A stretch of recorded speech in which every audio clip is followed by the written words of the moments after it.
the biggest thing has obviously had to be getting REITs for the industry, and that was challenging. It was an achievement. It was something the industry had spent a number of years trying to win from the Treasury.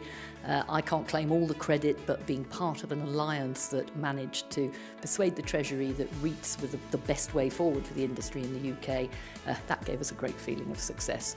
So that's been pretty good, but there's been a whole lot else as well. I think people look for big things, whereas often it's a lot of much smaller things that will make a difference. So small changes to the planning system here and there, small tweaks, changes to taxation, changes to the way in which government regards the whole sort of landlord and tenant issue.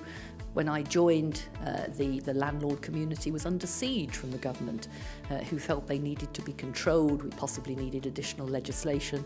I think we've got a government now that takes a totally opposite view to that and actually is happy to work with the landlord community to get the best for the UK economy.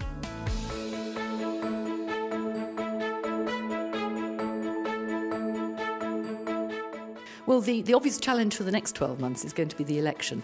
I mean, elections are both a sort of threat and an opportunity.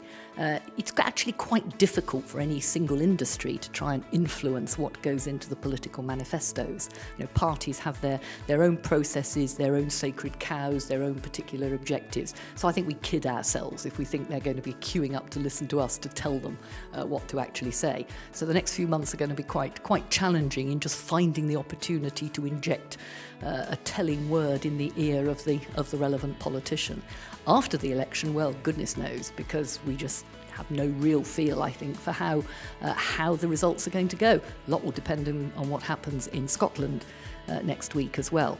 So it could be a complete free-for-all if we had a Labour-dominated government that turned on business and property industry generally. We could have more of the same with a Conservative-led coalition. We just don't know. So I think the uncertainty is going to be the biggest challenge.